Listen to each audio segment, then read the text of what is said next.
Hi everyone, welcome to the channel Sluggers. I'm Anupam Mishra and I'll provide a more detailed introduction about myself in the channel towards the end of the session. For now, let's jump into the error number 34 of the series 50 most essential grammatical errors for the XAT. Okay.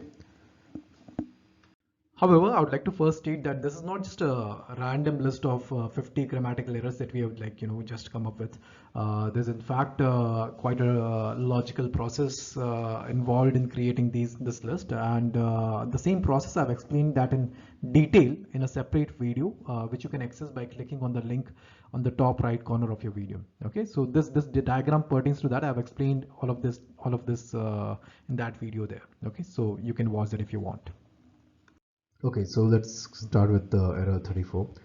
So as like in the last session, we'll be continuing with the series of your confusing words. Okay, and we again have a set of confusing words that we're going through one by one. The first set is of historic and historical. So whenever you refer to something historic, you basically are associating a lot of import and significance with that particular event. Like it was kind of a big deal or something, right? So that's historic. However, historical is not the same thing. Historical simply relates to anything that might have happened in the might have happened in the past or in history. Now we obviously understand that not every single event that transpired in the past would be of historic importance, right? So, but every single event that transpired in the past would can be considered as historical. It cannot be considered historic because historic will only be the most significant events, right? It will be historic, but all of your past events can be considered historical in nature. So historical is just about the past. Historic is also about the significance associated with that. Okay. Look at the sentences. The first one says winning the 1983 World Cup was a historical moment for the Indian cricket team. No, it was not it was a historical moment. It was in the past, but more importantly, it was a very significant moment for the Indian cricket team. That means it was a historic moment. Okay, not just historical. Okay, next sentence says the tourism department has planned a tour for foreign ministers to have them visit many historical places across India. So yeah, that makes sense. So that means the places, historical places. So assuming the sentence means to say that they will be made to visit only the historical places, like not necessarily places of high import or significance, but just like in general places which used to be there in the past, which are from the past era. In that case, historical will make sense. But if that is not the case, if they will be visiting like if they'll actually be visiting places which are of import and significance, then this might not have been the right usage.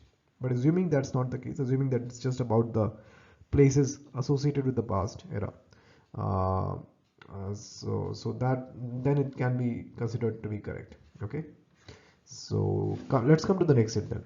Okay, the next two words are complement and complement. They sound almost the same.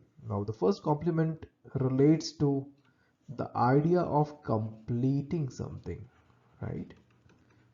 Okay, so you have like the way you have complementary angles, right? This is where the sum of the angles is 90 degrees, so that one angle completes the other angle to get to the value of 90 degrees. So complement is basically something that contributes or adds extra features to someone or something. Okay, so for example, the first sentence here, the Monica purchased curtains that complemented her wall color. That means that matched her wall color, or that maybe uh, made the wall color wall looked even better, right? So kind of completed them. Okay, so that's correct.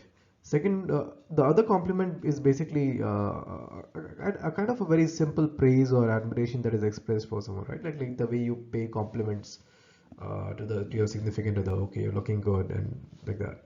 So that's a compliment. So for example, Ross complimented Monica for her strong sense of color selection, right? So that's a compliment.